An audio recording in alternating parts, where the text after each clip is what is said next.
Now you understand what you're getting yourself into, and you have a basic understanding of many terms from the previous lesson. Let's break these down further into understandable segments and also put them into action. Have your pen and paper at the ready, because you're about to gain a much further understanding of the platform and variables cryptocurrencies run on, aka the blockchain. So, in the previous lesson I said cryptocurrencies are almost impossible to be counterfeited. That's because of a complex mathematical security measure called cryptography. Actually, wait. Notice that little camera has returned? Time to take notes. The purpose of cryptography is simple. The data is transmitted in a certain mathematical form, so only the intended reader can open and read the data. Because of cryptocurrency's nature, being transactions made peer-to-peer online, there were originally fears that these payments could be infiltrated or even worse, hacked. Mysterious Bitcoin creator Satoshi understood this concept and introduced the cryptographic security concept, signatures, to Bitcoin. This is essentially exactly the same as a signature in real life, and exactly how I'll be breaking this down for you. Imagine you sign a piece of paper with your handwritten signature. It essentially has three main factors that make it a valid signature. Verification. This should validate the signature is yours. Replication. It shouldn't be replicated by another individual. Confirmation. Once signed, it should be final. No claiming it was another individual. Without this, it would be meaningless, right? Although in real life, there is still a risk of the signature being duplicated. Digital signatures solve this through a feature called keys.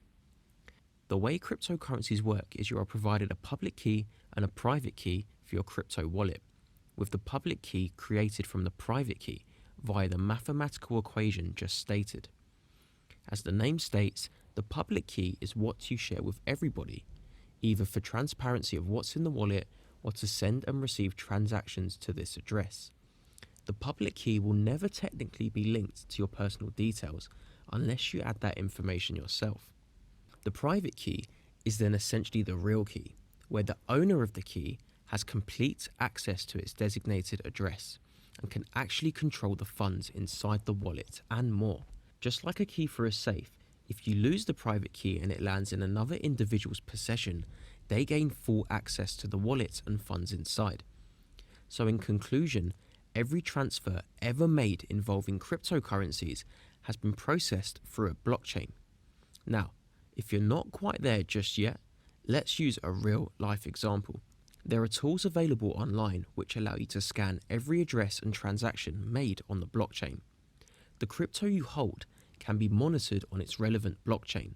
So for this example, we will use an Ethereum address, which of course means we need to find this through the Ethereum blockchain. Vice versa, if this was a Bitcoin wallet, we would of course be using the Bitcoin blockchain.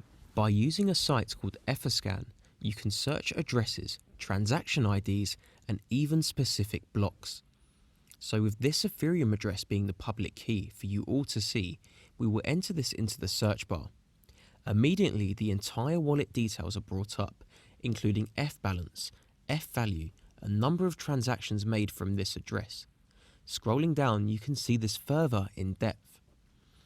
With every address, the Ether was sent to and from. The block the transaction was verified on. Amount of Ether sent. The transaction fee paid for the transaction. If you click on the TX hash, you can see each specific transaction's full breakdown. Noticeably the value of the transaction, which is the current value, but if I simply click on it, we can now see the value at the time of sending. If you haven't already realized, it's almost impossible to identify the owner of this wallet because there is no name or single detail identifying this to a certain individual.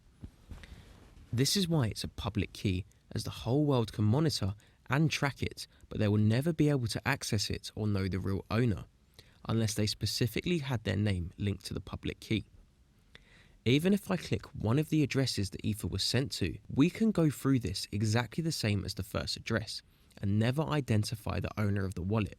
More interesting is the transaction for 9,976 F, which at the time was worth just over $444,000, and right now worth over $3 million in a space of 215 days. You can't get more proof than that. So you can see clearly now, having the public key does give you fair transparency in what you can see. But the private key is what defines us from a viewer of the wallet to the actual owner. The private key, and storing this in the safest way presently known, has been dedicated its own series of lessons in Chapter 5. So once you've actually completed the course, the final chapter is already prepped for you to become unhackable. Until then, you still need to know how it works, right? So picture this. The wallet you've just seen is public and available on the internet for all to see. But we only viewed this through a blockchain explorer, meaning it wasn't actually made on the page we saw. And even if we had the private key, we wouldn't be able to access anything from that site, as it's simply a viewing tool, so to speak. That means this wallet had to have been created somewhere, and as I previously mentioned, the public key we are looking at is actually the result of a mathematical equation based off the creation of the private key. So whatever app, software or place this private key was created is where we can access the public key wallet and its contents, the same way our online banking portal or PayPal has a password, which would only work specifically for that bank or platform. Your private key won't work unless it's on the relevant platform too. This is overall the foundation that makes up cryptocurrencies and their purpose. You can see from these security measures and full transparency of the blockchain why this technology is being developed for the largest corporations in the world. You want to know the best part? This technology will eventually become a standard of society, just like the internet and programming languages used today to create apps and websites.